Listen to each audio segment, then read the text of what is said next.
definitely driving. I mean, Drive oh, better. they think they can do everything better for that fact of the matter, and that's the sad part. That's the scary part, should I say, more or less. So when we continue to look at addiction, we also need to factor in some of the other things that causes the problem, or what creates or causes addiction. We look at two of the main factors that create addiction. One being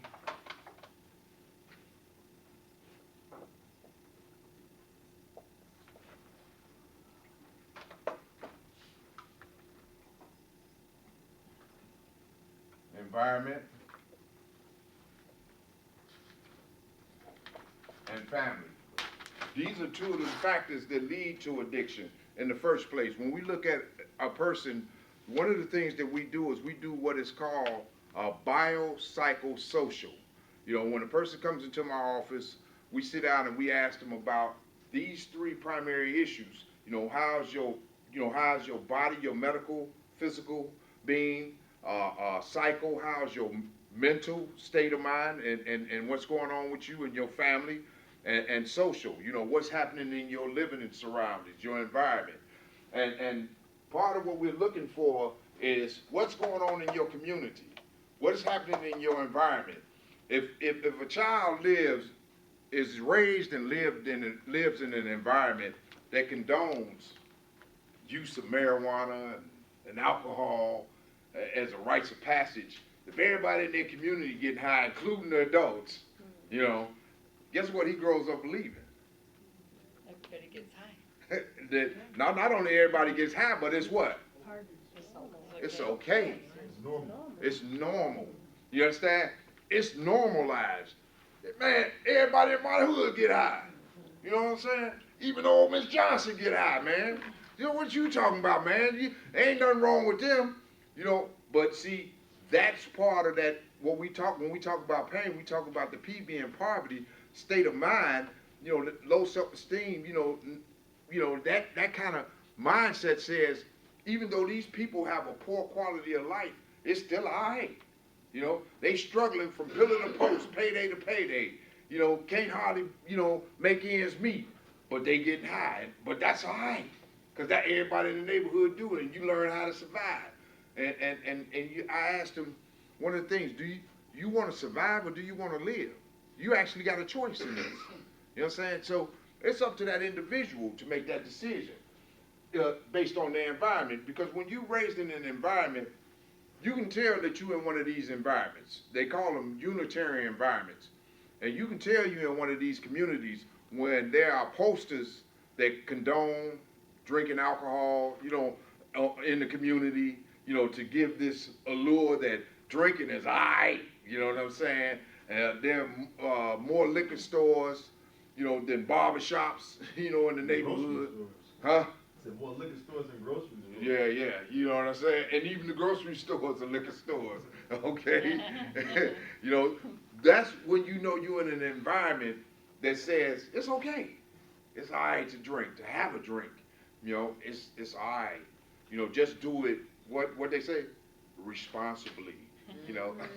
Yeah. How does an alcoholic drink responsibly? You know what I'm saying? How do you do that one? But the thing is this, is that one of the other factors that lead to addiction is family. Tell me a little bit about your family. And once I can get an idea or a picture of a person's family, I can begin to get a broader picture of what the possibilities of addiction happening to that individual. Now, his mother, father, grandmother, and grandfather could be alcoholics and addicts. That doesn't necessarily mean that individual will definitely be an addict or an alcoholic. What that means is that he's vulnerable and more susceptible than, let's say, his friend who has no addicts in his family, but there's no guarantee.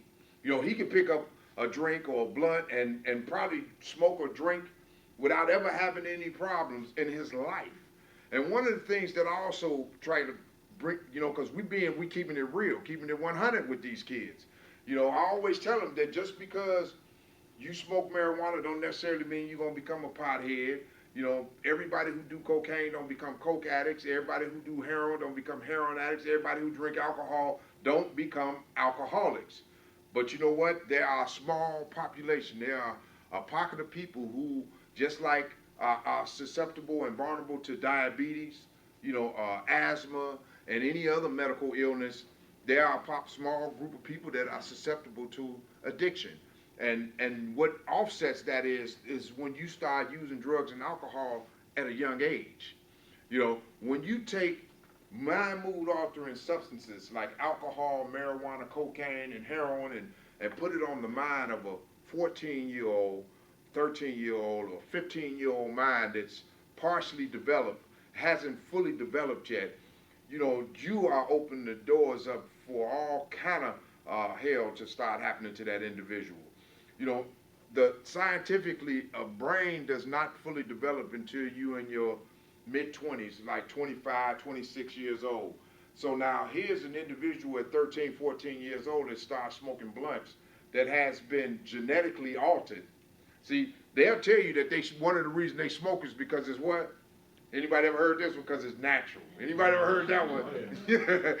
Man, I smoke it because it's natural. It comes from the earth. And I tell them, no, that stuff you smoke does not come from earth. That stuff you smoke has been genetically altered. It has had chemicals added to it in most cases to increase the THC potency in the plant. You understand? And this is the thing, young people, is that with the change in potency in that THC, nobody knows what the long-term outcome or long-term effects are going to be at this point.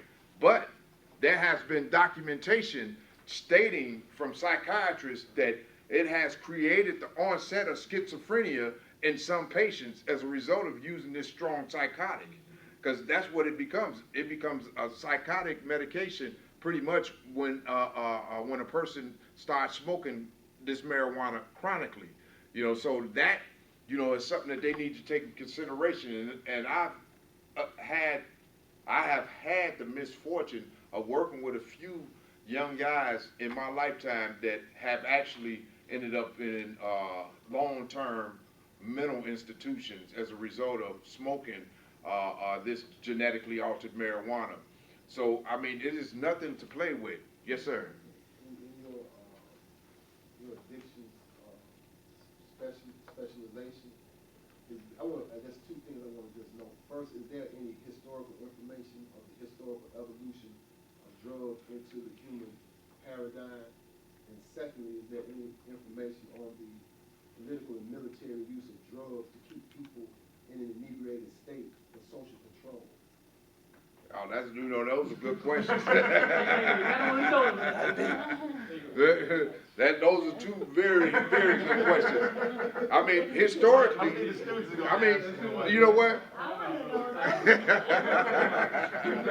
I was talking, No. I was thinking, and because I know, like in China, the Boxing Rebellion, the British used opium to control Chinese people. The fire water was given to the Native Americans, and then. Well, actually, the Boxing Wars was the British were trying to keep the Chinese people oppressed with the opium. Right, that's what I mean. Right. But the opium, the people wanted them to be rid of the English and the opium, but because that was newfound cash for them. Right. You know what I'm saying? So yeah, I mean, has that concept riddled down in our society today? Oh, most definitely. I mean, you hear all the hearsay about, the CIA is behind, the cocaine being flooded into the African American communities, being flooded into the Hispanic communities. That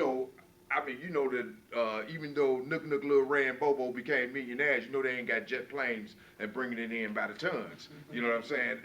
So I mean, scientifically, yeah. I mean, but can we prove it? No. You know what I'm saying? So, but drugs are used pretty much to oppress because it's a great suppressant. It helps to keep people calm and cool and self-soothing. You know what I'm saying? So they don't have to look at their situation. And what would usually happen? They would probably rebel. But if they're inebriated Just like, you know, I mean.